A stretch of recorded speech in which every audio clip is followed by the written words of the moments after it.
Santo e Todo-Poderoso Pai, mais uma vez, não somente por uma obrigação, mas é chegada a hora marcada de virmos à Tua casa, e nós temos a satisfação, temos o desejo, Senhor, porque nós precisamos vir para pegarmos mais um pouco, nos abastecermos mais um pouco do Senhor.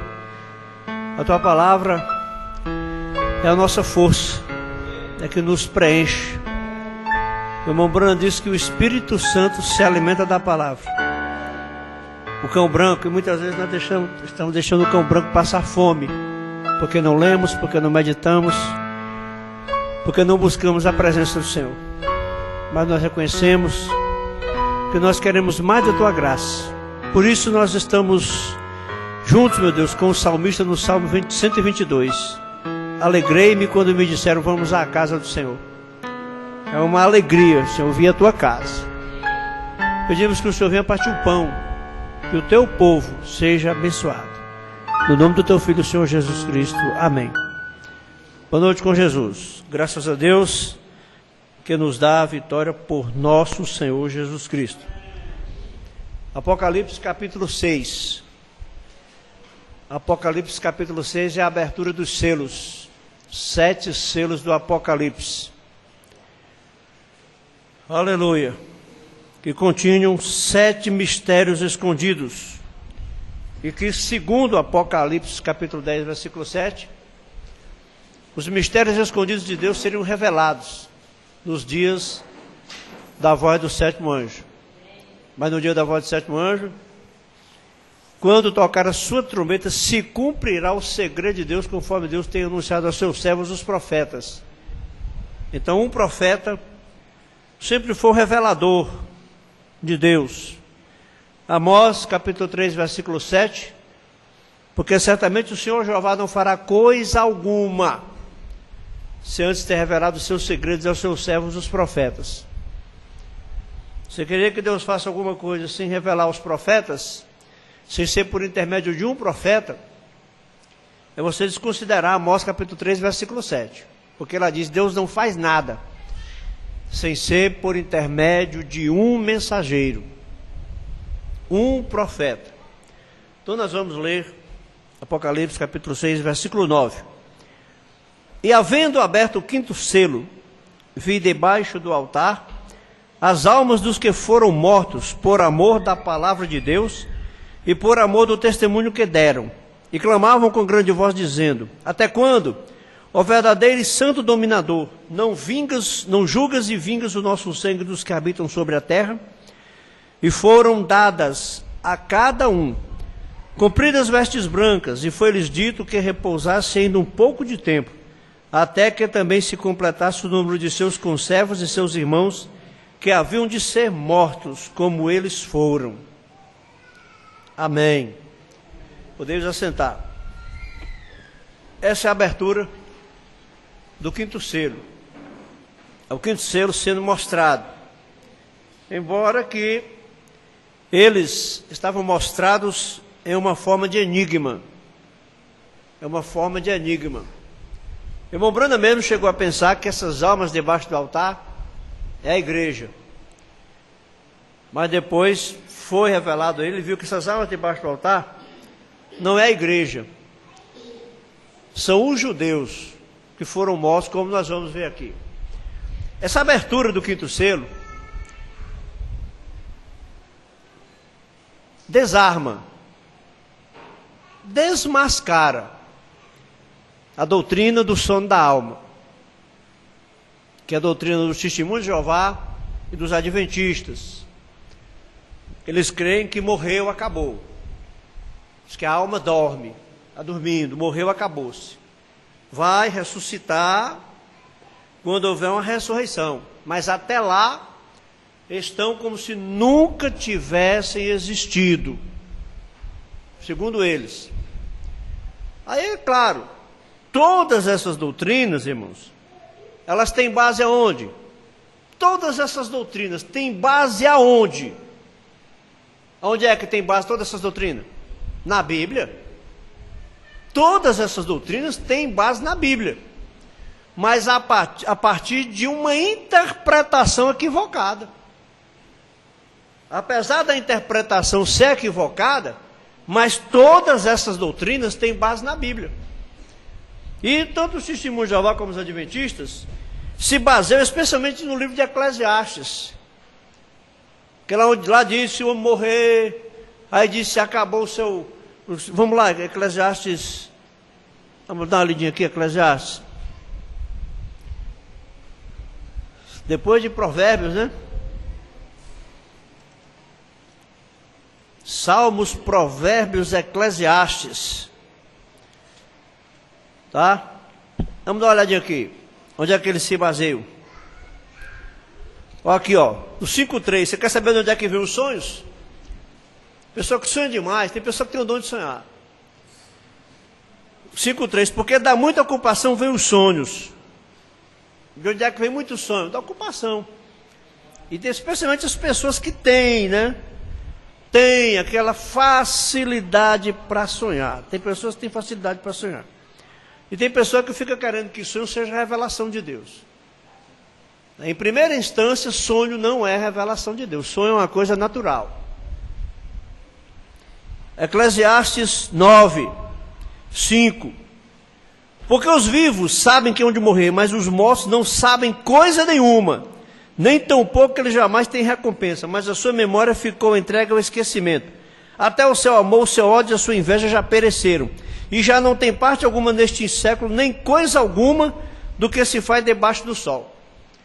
Se eles lessem o versículo na íntegra, eles iam ver, quando que diz, até o seu amor e o seu ódio, e a sua inveja já pereceram.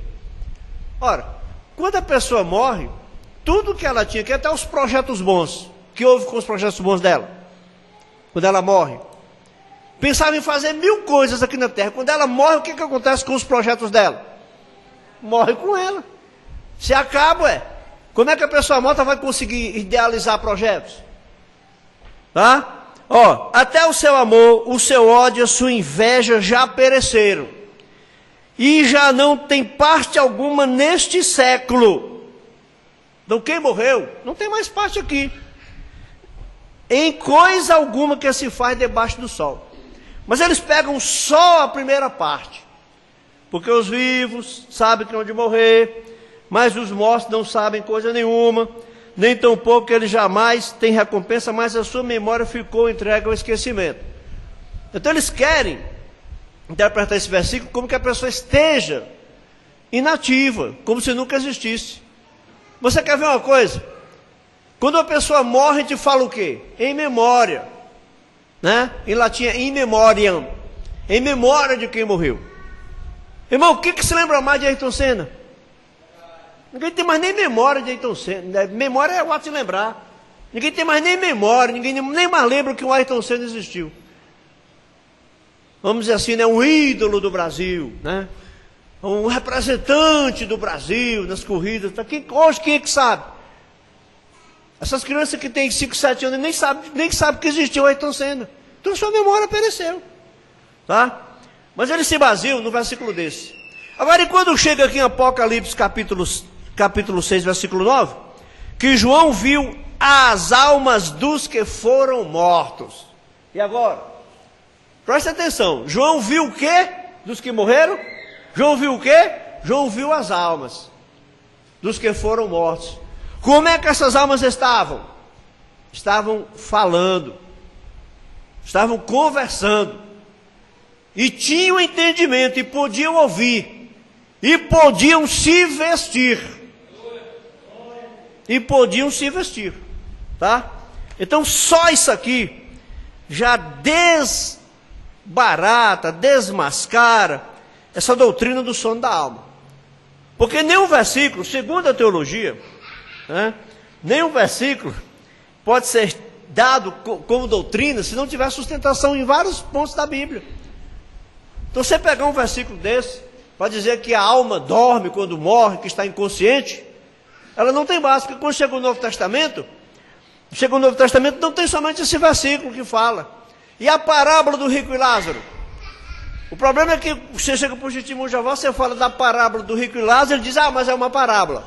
É uma parábola, mas não é uma mentira. Quando chega o Apocalipse 19, ele diz, é uma visão. É uma visão. Mas uma visão é algo que está sendo visto. Foi visto lá. Né? Agora, nós vamos dar uma olhadinha aqui, nessa mensagem, o 5º selo. A partir do parágrafo 60.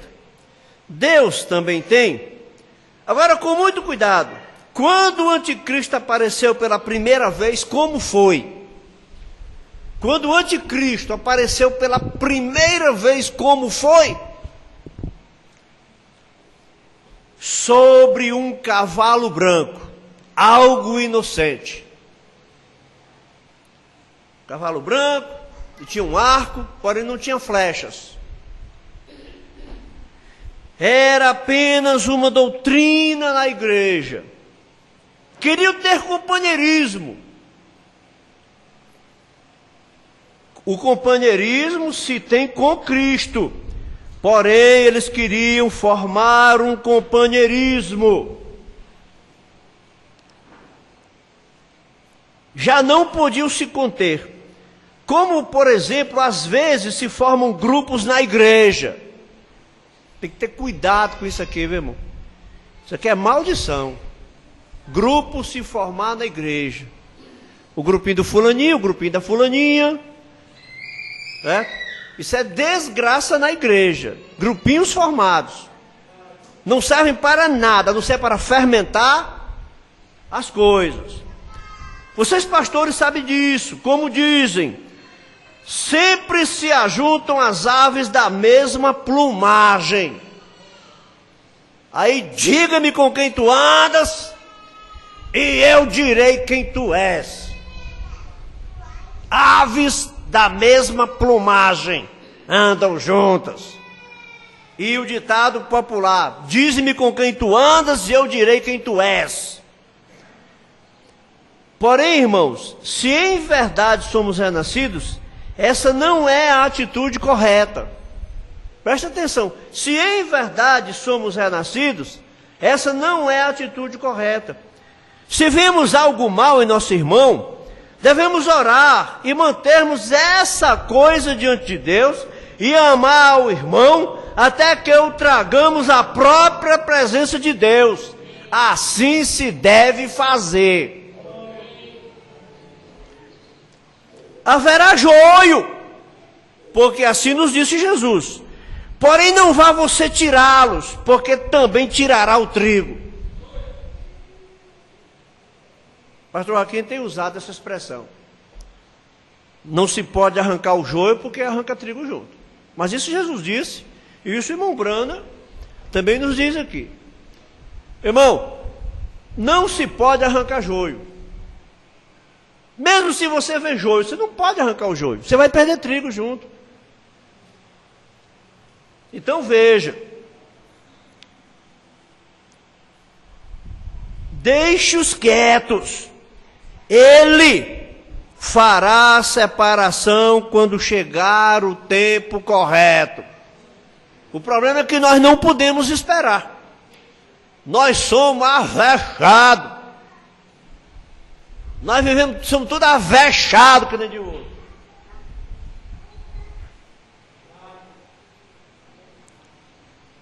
Irmão, no fundo da minha casa mora uma pessoa que não é bem assim exatamente boa do juízo. E ela, quando quer esculhambar os outros, pelo amor de Deus, ela esculhamba mesmo. Ela fala como se estivesse falando por vento, e mete o pau, mete a sola. E um dia, não sei porquê, ela encrencou com uma irmã da igreja que mora lá, vizinho lá. Ela começou a falar, a irmã só disse uma coisa: Deus está no controle. Ela pegou e falou mais outra coisa lá, a irmã falou assim: Deus está no controle. E ó, acabou. Acabou tudo, irmãos. Nós temos de saber, irmão, quem que está no controle. Quem que está no controle? Deus está no controle. Ele fará a separação quando chegar o tempo correto. Deixe que tudo cresça junto. Quando o anticristo sair em seu poder, saiu também a outra besta para lhe fazer frente. Como amo isto! Estou começando a me sentir religioso. Talvez seja um estímulo. Notem, quando essas revelações vêm da presença desse bólido de fogo ali no quarto, ó irmão, ainda que eu tenha visto desde menino, cada vez que se aproxima me dá muito temor. Quase me põe numa condição inconsciente. A gente nunca se acostuma a ver isso, é impossível, porque é muito sagrado.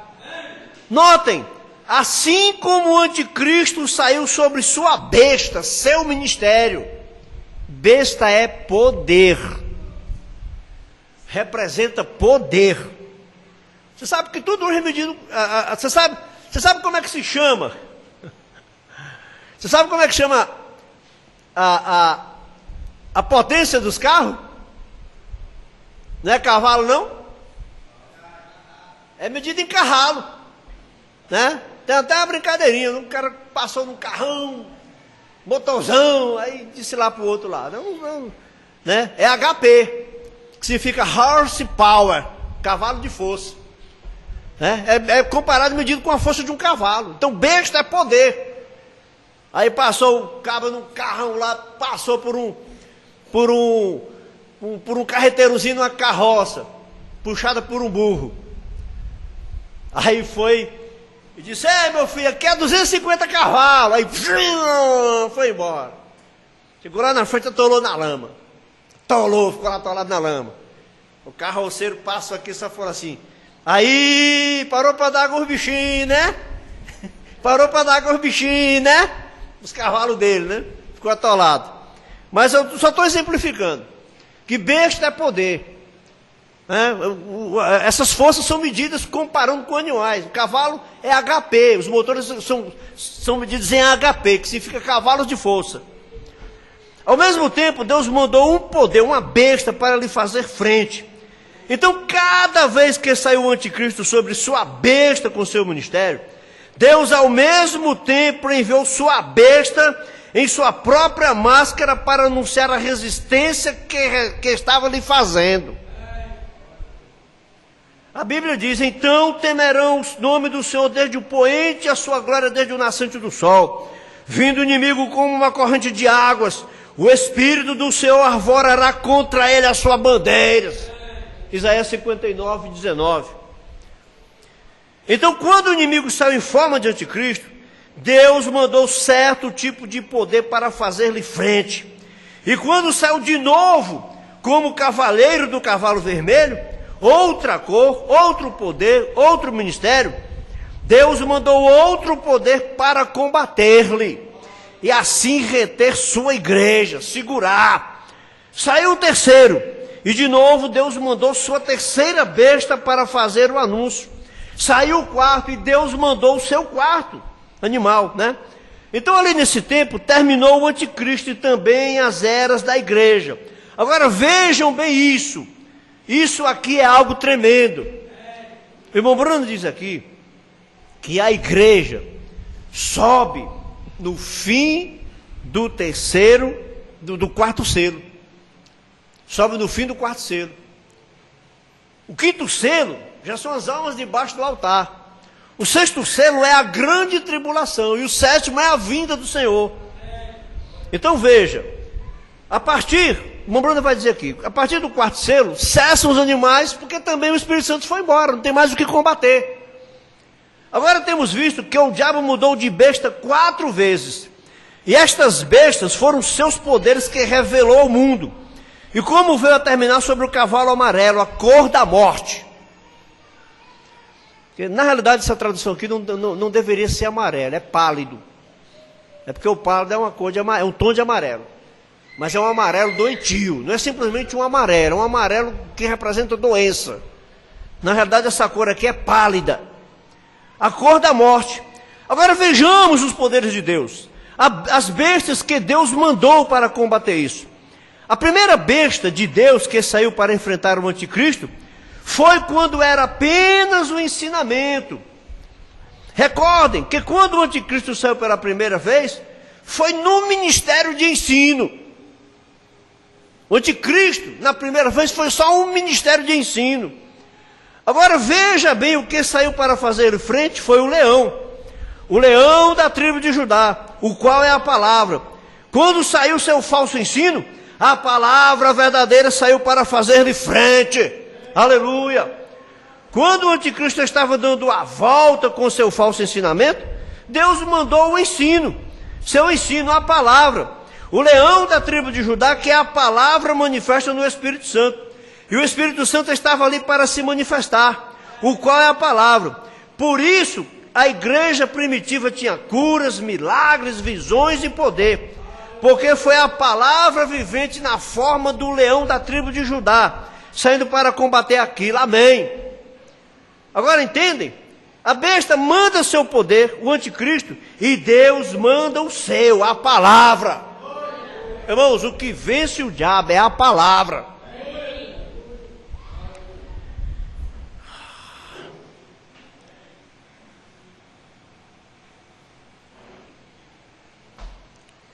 Aleluia. Saiu o anticristo, o ensino falso, e também saiu o ensino verdadeiro para combatê-lo. Essa foi a primeira igreja apostólica que lhes fez frente. Agora, a segunda besta que mandou o anticristo foi uma besta vermelha, sobre a qual ele vinha, e sua obra era de tirar a paz da terra e fazer guerra. E a segunda besta de Deus que saiu para combatê-lo foi a besta semelhante a um boi. O boi significa labor ou besta de carga, um animal de sacrifício.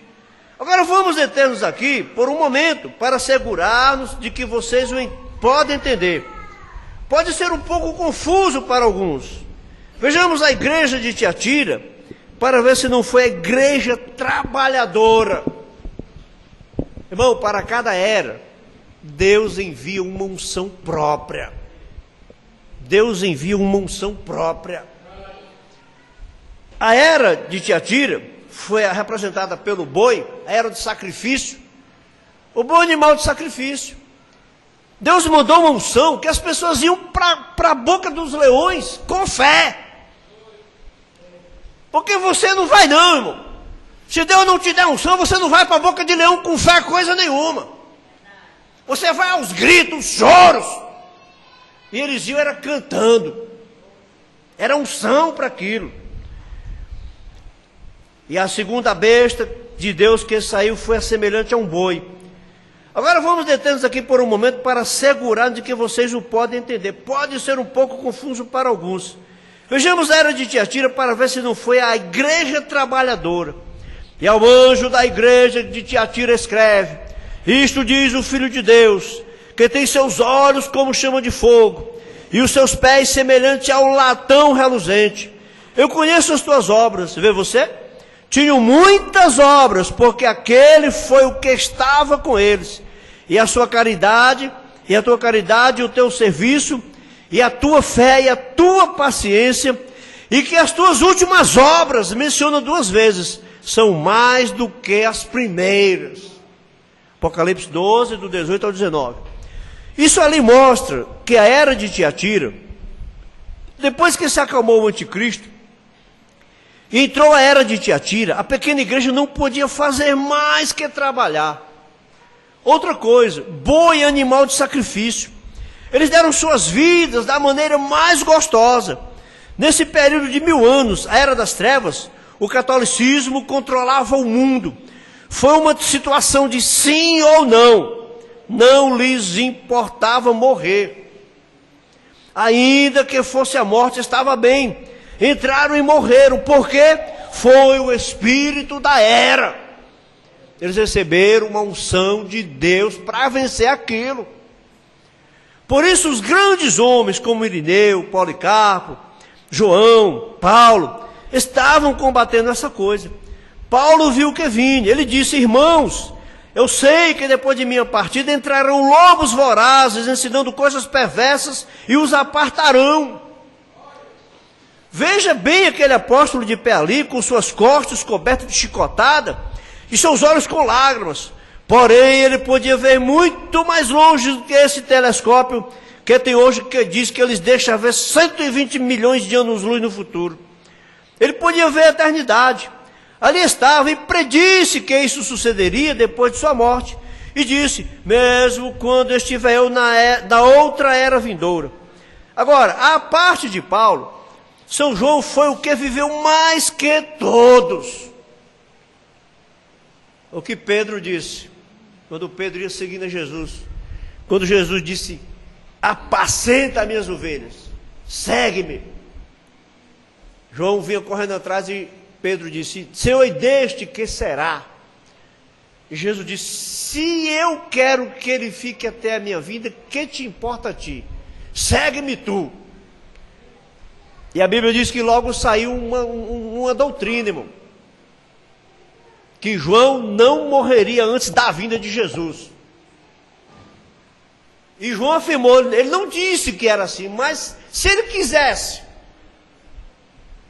e se ele quiser se eu quiser que ele fique até que eu venha, é muito fácil ser mal entendido, irmão. Você diz uma coisa, a pessoa entende outra. Isso é muito fácil isso aí. Eu cheguei na central de bicicleta ali, o Ronaldo, católico, roxiço, mas nós somos amigos, ele é uma pessoa legal, né?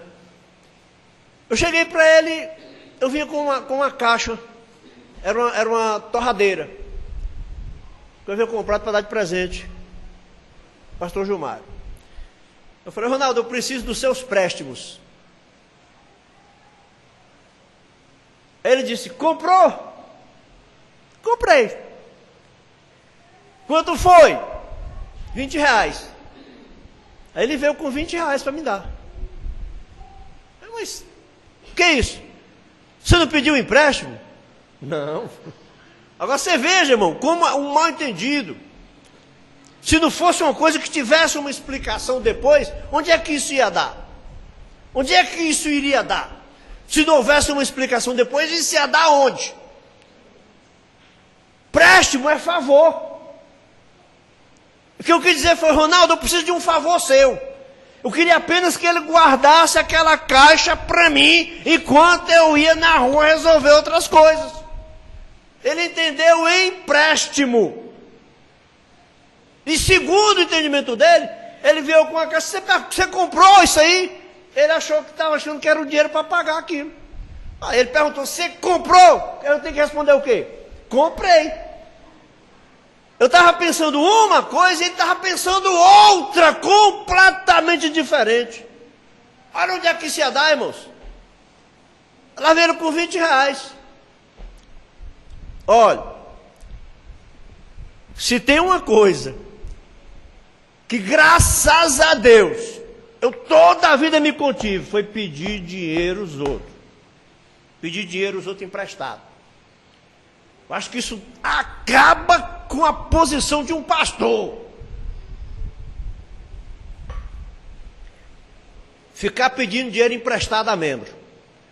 Isso acaba com a moral dele. Isso acaba com a moral de um pastor, ficar pedindo dinheiro emprestado a membro. Eu nunca pensei em pedir dinheiro emprestado àquele rapaz. E você vem, ele estaria disposto a me emprestar, porque ele achou que eu estava pedindo e ia me emprestar. Não, não é isso não. Então veja, mal entendido. Como que o mal entendido se divulga, irmãos? A coisa vai embora. Então veja. Agora veja. Foi São João quem tratou de juntar todas as epístolas sagradas. Irmãos, são pontos simples, mas é bom você saber. A Bíblia não foi toda a vida desse jeito, não. A palavra Bíblia vem de biblos, significa coleção de livros. Aí nós temos o Evangelho de Mateus, era separado. Inclusive não era escrito em papel não, mas escrito era em pele de cabra, pele de camelo, em papéis feitos de cana, escrito. Era um rolo, era um rolo aquilo ali. Então depois foram juntados e formou uma coleção de livros. A palavra Bíblia quer dizer coleção de livros. É coisa simples, mas é bom vocês saberem disso. E esteve assim com os 66 livros. O irmão Bruno vai dizer aqui que João ajudou a compilar com os 66 livros até o ano de 1543. prima minha perguntou por que a nossa Bíblia foi tirada. 7 livros. É 6 ou 7, dependendo da... Vamos dizer 6, né? Foi tirado os 6 livros. Né? Por que a nossa Bíblia foi tirada os 6 livros? Por quê? Eu falei para ela, negativo. Não é da nossa Bíblia que foi tirada, é de vocês é que foi acrescentada. Porque nós podemos, eu li numa Bíblia católica, que os 7 livros acrescentados foram acrescentados no ano de 1543 no Concílio de Trento. Foram acrescentados no ano de 1543. Então não é a nossa Bíblia que tirou, é a deles que acrescentou. É muito diferente. Isso é fato, né? É fato real. Se é fato, é acontecimento. Isso é fato. Está registrado nos próprios registros da Igreja Católica. No ano de 1543, no Concílio de Trento, foram acrescentados 7 livros à Bíblia. Então não fomos nós que retiramos, foi eles que acrescentaram. Então foi João quem tratou de juntar todas as epístolas sagradas, ungidas com o Espírito Santo, para formar a Bíblia. O Império Romano se deu conta do que estava fazendo e o confinaram à ilha de Patmos. Ele esteve na ilha de Patmos por causa da palavra de Deus e Policarpo estava lhe ajudando a traduzi-la. Outro dia li a carta que Maria escreveu a Policarpo, Maria, né? Na qual elogiava por ser um homem valoroso, que podia ensinar e aceitar os ensinamentos de Jesus, o qual nasceu dela por Deus. Era a própria notinha que Maria escreveu a Policarpo. Ele foi queimado porque já era muito tarde para soltar um leão na arena, então derribaram um banheiro para obter a lenha, o lançaram à arena e ali o queimaram. Quando ele ia para onde havia de ser queimado, vinha caminhando com a cabeça inclinada, e o centurião romano saiu ao seu lado lhe disse: tu já és muito velho e bem respeitado, por que não renuncias a essa coisa? Ele não disse nada, simplesmente seguiu caminhando com o olhar para o céu. Então uma voz falou, e não puderam encontrar de onde veio. Ele não saiu, essa voz veio para encorajar ele. Essa voz diz: Policarpo, não teme, eu estou contigo. Aí Policarpo não saiu se gloriando que Deus falou com ele, não. Aquilo foi um consolo para ele. Aleluia. Por quê? Porque ele estava firme com a palavra. Eu imagino que quando começaram a colocar a lenha em cima para acender o fogo e queimá-lo, houve uma música celestial que desceu e se ouviu o canto de um coro angelical. Ele nem sequer pestanejou uma só vez. Esse foi o homem valoroso. Assim são os homens que podem se manter firmes. E muitos heróis da fé, irmãos. João Russo, é bem falado, já falei demais isso aqui. João Ganso. Já passamos o filme dele aqui. Qualquer hora eu vou passar um domingo aqui, mais cedo. Foi para a fogueira. Padre de batina. Porque os ensinos dele estavam contrariando a Igreja Católica. E o amarraram em cima do monte de lenha. E quando estavam para acender a fogueira, ele disse, ungido pelo Espírito Santo, ele disse: vocês vão matar o ganso, que russo em alemão é ganso. Vocês vão matar o ganso. E daqui a 100 anos Deus vai levantar um cisne e vocês não vão poder matar. Aí rufaram os tambores para calar ele. Tocaram fogo. Ele morreu. Aleluia. Os mártires, através das eras, sofreram terrivelmente. Porém, o que foi que os susteve? Estavam sob a inspiração do Espírito e de Deus e do poder. Amém. Aleluia. A igreja não se esqueça disto. E também as visões, e também vocês que ouvirão a fita, quero que meditem nisto. Como poderiam aqueles homens operarem fora da medida do poder de Deus que lhes havia sido entregue? Vou por esta coisa aqui para representar isso. Se Deus manda certo espírito entre as pessoas, então não podem operar fora daquele espírito que opera em seu meio. Agora, quero lhes provar, por meio da história da igreja, e pela abertura dos selos, e pelos poderes que foram soltos. E notem como a igreja respondeu a essa unção, e na verdade é que não podiam fazer outra coisa, irmãos.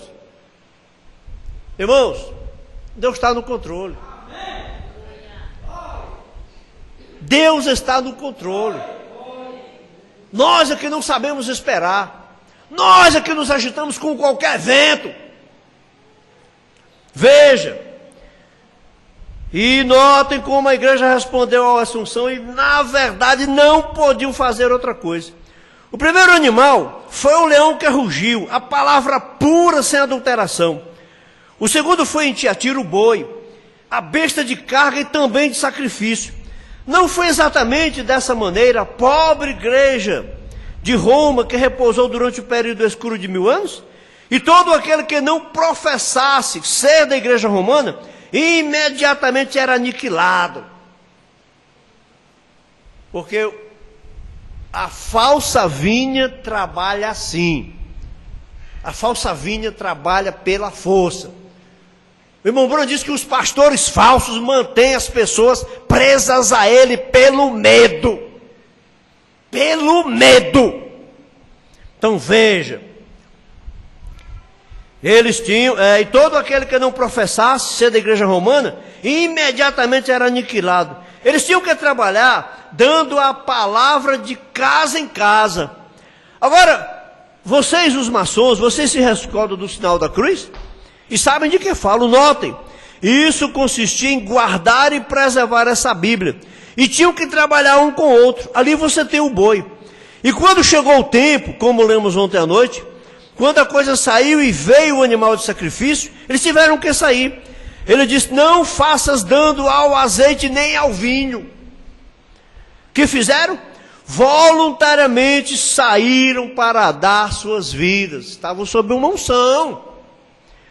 Eles não se importaram com isso, porque o espírito da igreja naquele dia foi de obras e sacrifício.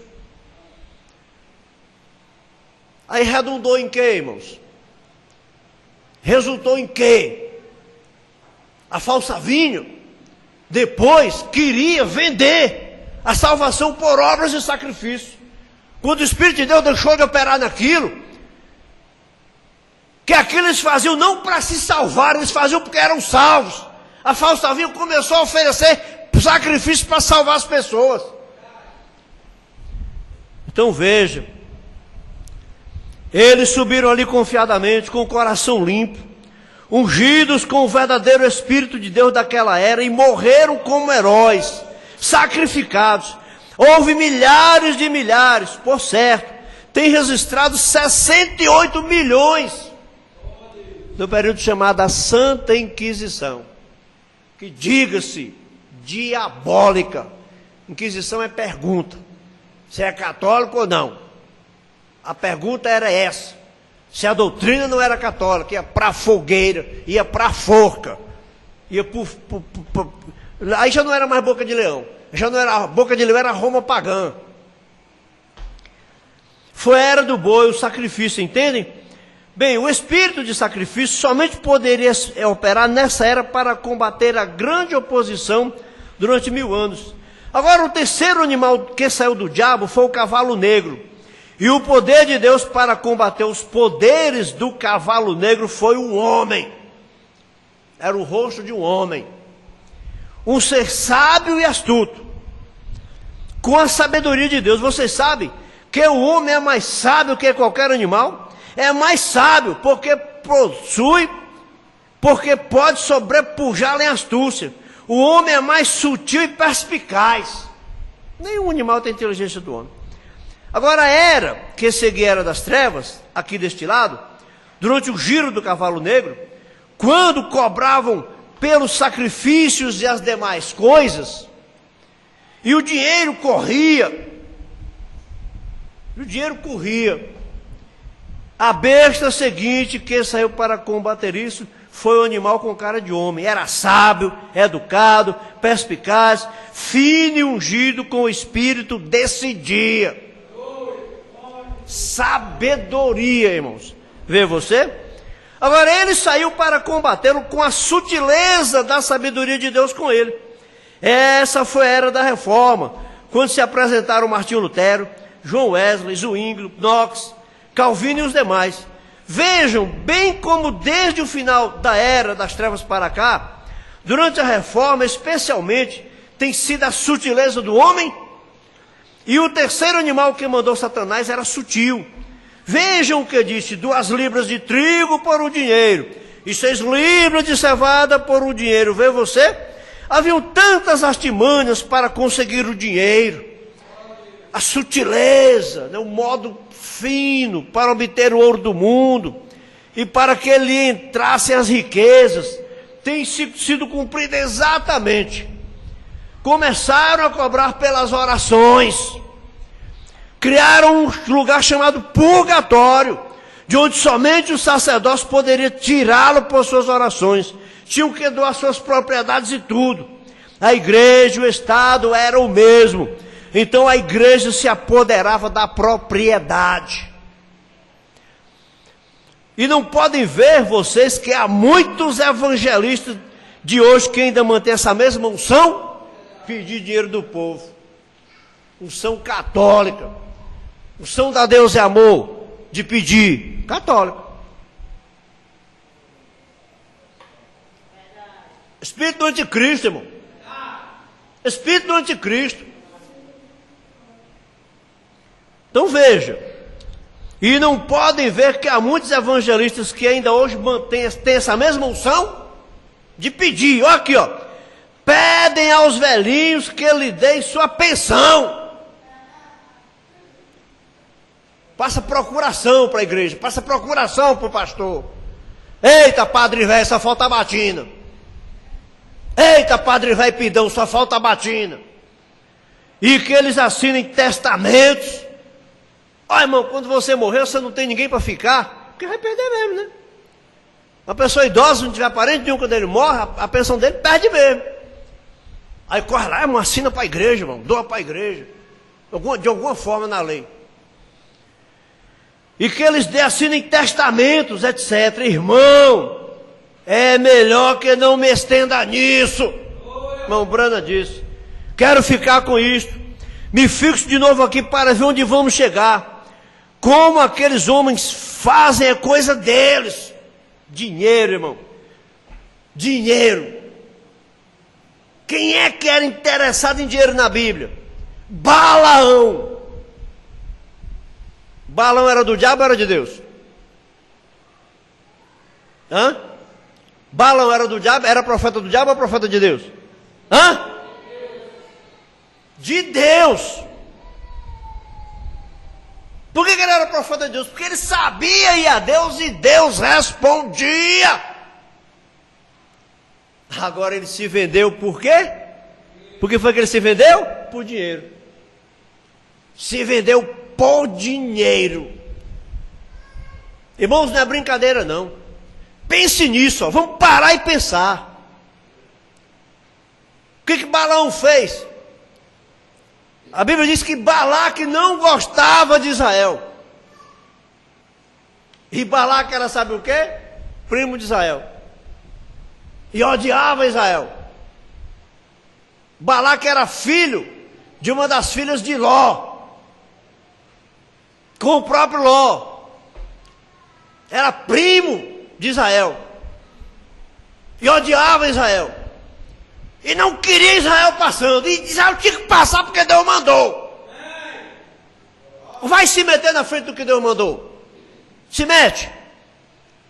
Chamou, sabia que não podia enfrentar Israel. Chamou Balaque para amaldiçoar Israel. A hora Balaque foi imediatamente, fez 7 altares, trouxe 7 sacrifícios. Balaão fez 7, Balaão fez 7 altares, 7 sacrifícios. Deus apareceu e falou com ele. Queria amaldiçoar Israel. Deus falou: Balaão, quem abençoar Israel não poderás amaldiçoar Israel. Quem abençoar Israel é abençoado. Quem amaldiçoar Israel é amaldiçoado. Balaão voltou e falou para os príncipes. Deus disse assim: eu não posso amaldiçoar. Quem abençoar Israel é abençoado. Quem amaldiçoar Israel é amaldiçoado. Os príncipes foram embora. Daqui a pouco Balaque manda de novo, com mais presentes. Eu vou consultar o senhor de novo. Aí foi. Aí Deus sabia, irmãos. Porque nós temos que ter cuidado para nós não sermos assim, viu? Deus sabia que se Deus dissesse, Balaão, quem abençoar Israel é abençoado, quem amaldiçoar é amaldiçoado. Ele ia lá e dizia, mas se Balaque viesse 1000 vezes, ele ia 1000 vezes perguntar a Deus. Porque ele queria que alguma hora Deus respondesse, Deus consentisse, ele amaldiçoar Israel. Aí Deus falou, vai Balaão. Tem pessoa que é que nem Balaão, está errado, mas não abre. Sabe que Deus não está naquilo, mas não abre mão. Irmãos, quando nós reconhecemos que nós estamos errados, quando nós reconhecemos que nós estamos fora da palavra de Deus, nós temos que abrir mão daquilo. Temos que abrir mão, irmãos. Nós não podemos ser loucos de ir contra a palavra de Deus. Aí o que Balaão fez? Não podia amaldiçoar Israel. Balaão foi para lá. Balaque mostrou todo Israel para Balaão. Agora, só que Balaque não foi mostrar lá onde estava Moisés no centro, não. Foi mostrar, você imagina, irmão, Moisés só podia estar num canto. Um povo que você poderia contar 2 milhões de pessoas, acampados, cada tribo daquela, com seus animais, cada tribo daquela com 20 mil homens, com 30 mil homens, cada tribo, 40 mil homens, davam 2 milhões de pessoas. 2 milhões de pessoas, irmão, se nós fosse botar num círculo aqui, eu acho que é muito mais longe que daqui em Itapajé. 2 milhões de pessoas dividido, com lugar para os seus bois, para os seus animais, para as suas famílias, para armar suas tendas. Que espaço de terra caberia para botar esse povo? Eu calculo que uns 100 quilômetros ao redor de Moisés, se fosse fazer um ciclo, daria uns 100 quilômetros ao redor. Então Balaque não foi mostrar lá onde estava Israel, não. Moisés não. Foi mostrar lá longe. Porque o perigo é quem está longe da liderança, viu? Porque quem corre mais perigo é os que estão mais longe da liderança. É os que correm mais perigo. Aí lá longe da liderança, irmão, lá longe da liderança, o irmão Brando disse, era a parte fraca de Israel. Era a parte vergonhosa de Israel. Era a parte que não era a melhor parte de Israel. Contudo, ainda era Israel, irmãos. Então lá longe, Balaão fez uma festa. A festa de Baal Peor. Era uma festa consagrada a um ídolo. E propôs casamentos de judeus, hebreus, israelitas, né? Com o povo moabita. E dizendo, sabe o que? Nós somos todos irmãos. Mentira ou verdade? Verdade, eram parentes. Não eram irmãos, mas eram primos, era um povo primo. E Deus matou, parece que foi não sei quantos mil. 22 mil. Só porque se juntaram lá e se casaram. Deus matou 22 mil. Então, Balaão trouxe uma maldição sobre Israel. Fez Israel pecar e Deus amaldiçoou Israel. Sabe qual foi o prêmio de Balaão? Depois os judeus mataram ele à espada. Os judeus mataram ele à espada, a Bíblia diz. Agora vamos dar uma prosseguidinha aqui, né? Vamos acabar aqui porque...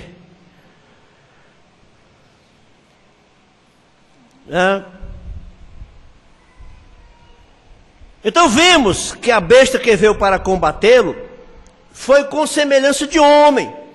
E todos sabemos que esta besta, com semelhança de homem, com o poder do homem, reconheceu intelectualmente que esse pão que teve Martinho Lutero, quando subia esses degraus, eles diziam, isto é o sangue de Jesus Cristo, este é o corpo de Jesus Cristo.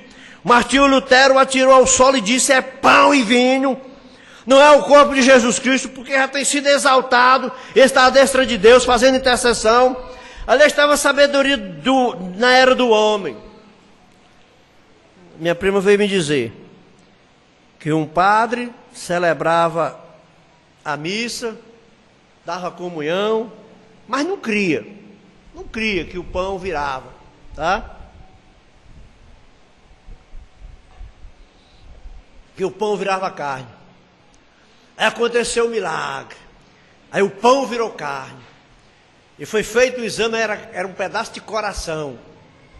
Era carne de coração. Tá? Ela veio dizer para mim. Eu falei, ó, eu vou lá.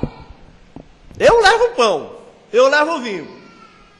Eu boto lá na mesa do padreco lá, do padre. Se ele rezar lá e transformar em carne, eu viro católico. Mas é o que eu levar. Porque o que eles fizerem lá é capaz deles fazerem um jeito de eles podem fazer tudo. Pode fazer um pão que vai ficar com o meio melado como se fosse sangue. Mas eu falei, o desafio, eu levo. Eu levo o pão e levo o vinho. Se o padre orar, rezar lá e virar carne e virar sangue, eu viro católico. Não vira, irmão. Não vira, isso é falcatrua. Isso é falcatrua. Primeira coisa que ela veio me dizer. Vamos terminar aqui com isso aqui. Primeira coisa que ela veio me dizer. Irmãos, a falta de informação. Ela veio me dizer, daquele bispo lá, da Igreja Universal, que chutou aquela estalta. Estalta, não vou nem perder tempo chamando de estátua não, é estalta mesmo. Estou chamando de estátua, está chamando direito. Aquilo é uma estalta. Uma estátua, aquela estátua velha preta lá. Ela sabe que houve desrespeito mesmo, não precisava ele fazer aquilo não. Ele pegou, na verdade também ele não chutou não. Ele desrespeitou, mas chutar não. Porque ele pegou ela e disse assim, tá vendo isso aqui, gente, ó? Bateu com o pé assim. Isso é chutar? Isso é chutar? Não. Chutar é assim, ó. Tacar o pé assim é chutar. Na verdade ele bateu assim, ó. É um desrespeito. Mas ele não chutou. Ele tirou o som dela com o pé. Chutar mesmo não. Aí vai dizer que aquele bispo que tinha chutado. Aí eu vou logo passar direto para a coisa. Para o assunto aqui. Eu já tinha ouvido essa história. Só que saiu no programa do Ratinho. Não sei se 5 anos atrás, sei lá. Um padre, numa cidade do interior de São Paulo, colocou isso na internet. Que aquele bispo que tinha chutado a santa, tinha ficado doente da perna, e se internou e quase que não fica bom. Se tratando, que adoeceu da perna que chutou a santa. E que toda noite uma enfermeira moreninha conversar com ele. Toda noite, ficava ali 1 ou 2 horas conversando com ele, toda noite. Quando ele ficou bom, ele foi dar uma festa para a equipe médica, para os enfermeiros e tudo. E procurou essa enfermeira morena e não aparecia. Aí ele deduziu que era Nossa Senhora. E se converteu a Nossa Senhora. Aí o Ratinho pegou e perguntou, será verdade? O Ratinho foi atrás, irmãos. Não tem o que fazer mesmo, tem que bisbilhotar. Foi atrás. Ligou para a assessoria da Igreja Católica daquela cidade. Não, na realidade não podemos provar. Está na internet, né? Isso aí está antigo que está na internet. Se eles nunca refutaram é porque deve ser verdade, né? Quer dizer que o senhor não pode afirmar. Não posso não. Procurou os 2 contatos da Igreja Católica, eles negaram. Eles negaram a responsabilidade sobre a história. Aí por fim o Ratinho trouxe no programa um pastor. Se não me engano é pastor Dedé, coisa assim. Mais ou menos isso aí, Dedé. E o pastor naquela época estava na Igreja Mundial do Poder de Deus, mas na época que aconteceu que ele era o assessor de relações públicas da Igreja Universal. E o Ratinho perguntou, pastor Dedé, qual é a verdade sobre disso? O bispo von Helder esteve doente? Eu disse, Ratinho, o bispo von Helder nunca esteve doente, nunca esteve internado, continua pastor, está em Nova York dirigindo uma igreja. Irmãos, tudo do catolicismo é falcatrua. É falcatrua. É falcatrua. Tá?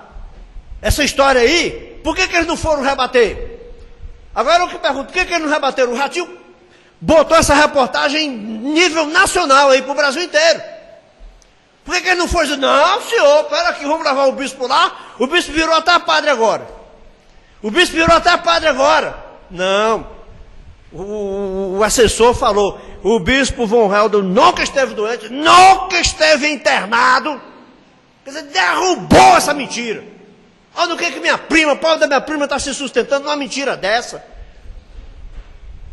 Vem dizer que pão vira carne, irmãos. Isso é falcatrua. Lutero, sabe o que Lutero fez? Irmão Breno fala aqui, mas ele pegou da história. A igreja católica disse que aquilo era o corpo e o sangue de Cristo. Lutero tacou no chão e disse, é só pão e vinho. Não é corpo nem sangue, não é pão e vinho, tacou no chão. O que, sei lá, para mim é até um desrespeito, porque de qualquer maneira seria até um desrespeito. Mas que Lutero tacou aquilo no chão, isso é pão e vinho. Não é corpo nem sangue não. Não é carne nem sangue não. Essas coisinhas, irmãos, são importantes. Nós sabemos disso aqui, isso edifica a nossa fé. Tá? Não interessa, irmão. Que me chama lá na igreja católica e lá faça pão virar carne. Aí eu peço para lavar o meu pão para ele fazer virar carne lá. Se ele fizer o meu pão virar carne, eu viro católico. Porque eu tenho certeza, irmão, que isso aqui, ó, isso aqui é a palavra do Deus vivo. Isso aqui não tem a palavra hóstia, não tem muito menos padre. Minha prima veio dizer que Pedro era papa. Então eu sou papa igual a Pedro, porque Pedro era um papa casado. Pedro era um papa casado. A Bíblia diz que Jesus curou a sogra de Pedro. Quem é a sogra é a mãe da mulher. Então Pedro era um papa casado. Então eu sou papa também. Igual a Pedro. Então Pedro, se Pedro era papa, não era católico. Não era dessa linhagem não, porque Pedro era casado. Amém? É bom nós sabermos disso, irmão. Isso é bom nós sabermos disso. Tá? Ela veio de contar lá que um homem lá era batista, aí foi levar um irmão lá, não queremos Deus. O que foi que aconteceu, cara? Não queremos Deus lá. Aí ele de olho fechado, dizendo, ó Senhor, queima essa praga e queima essa desgraça. Para começar, irmão. Tinha um pastor aqui que disse que orando para Deus derrubar aquela estátua do Cristo ali. Para quê, irmão? Para quê? Qual o objetivo? Para que isso? Idolatria, para Deus derrubar aquilo ali. Aí disse que ele estava lá, a santa lá, não andou. Aí Nossa Senhora vai subir para onde? Que não tem pé nem asa. Não tem pé nem para andar, quem dirá asa para subir. Aí disse que Nossa Senhora não subia. Nossa Senhora não subia. Aí o padre falou, tem alguém aqui que está contra a subida de Nossa Senhora, porque ela não quer subir. Aí quando ele olhou, levantou os olhos e viu Nossa Senhora de braço aberto. Irmãos, eu creio nessa palavra, irmão. Ainda que eu visse uma bicha dessa abrir, eu estou falando da estátua, né? Bem entendido. Maria é a mãe do Senhor, a nossa irmã. Eu estou falando da estátua. Ainda que eu visse uma estátua abrir os braços, eu fazia uma oração e dizia, sai Satanás, no nome de Jesus Cristo. Porque está fora da palavra, irmão. Não é possível. Quer dizer que se chegar aqui alguém aqui, um anjo, um demônio desse aqui fantasiado de anjo, e disser assim, vira católico, eu vou virar, irmãos. Eu não creio nisso aqui não, irmãos. Mas eu lhes afirmo, ó, tem muito crente por aí que se visse uma visão, mandando ser católico, ele virava católico. Tem muitos, ó. Não é nem um nem dois não, viu? Eu garanto para você como tem. Tá? Eu não duvido não. Só que ainda que eu visse, irmão, eu não creria, porque eu creio nisso, ó. Eu não encontro uma vez aqui na Bíblia chamando Maria de Nossa Senhora. Eu não encontro. Se eu encontrasse aqui chamando Maria de Nossa Senhora, eu não encontro. Se eu encontrasse, Jesus nunca chamou Maria de mãe, irmãos. Eles acham que a gente tem alguma coisa contra Maria. Eu não tenho nada contra Maria, eu tenho contra a doutrina católica, que coloca Maria numa posição de ser adorada. E isso é espírito de Satanás. Espírito anticristo. Espírito de Satanás, espírito anticristo. Qualquer adoração a qualquer pessoa fora do Senhor Jesus Cristo é espírito de Satanás. Amém? Vamos ficar de pé, vamos terminar com a oração. Ora aqui, Paulo, para terminar aqui o culto. Deus abençoe os irmãos. Vamos orar uns pelos outros, né? Aleluia. Deus está na frente? Deus está na frente, Deus está no controle. Amém? Amém. Senhor Deus, Pai Celestial, nós acreditamos firmemente, Senhor, na Tua Palavra, Senhor. Que Tua Palavra é a verdade, Senhor Deus. Nunca encontramos, Senhor, ninguém que fez frente a ela, Senhor Deus, e ganhou, Senhor. Nem mesmo Satanás, quando fez frente à Tua Palavra, Senhor Deus, conseguiu vencê-la, Senhor. Ninguém nunca disse que ela é falsa, Senhor Deus, porque a Tua Palavra se cumpre. Tua Palavra se cumpre, Pai. E nós vemos escrito nela, Senhor, que Tu velas sobre a Tua Palavra para cumprir. Ó Senhor, nos ajuda, Senhor Deus, nas nossas fraquezas, Senhor. Nós somos fracos, Senhor, mas nós cremos na Tua Palavra, Senhor. Nós cremos na Tua Palavra que fala de Ti, Senhor, um Deus forte, que ajuda os fracos, Senhor. Ó Senhor Deus, nos ajuda, Senhor. Tem misericórdia de nós, Senhor Deus. Em nome do Senhor Jesus Cristo. Amém.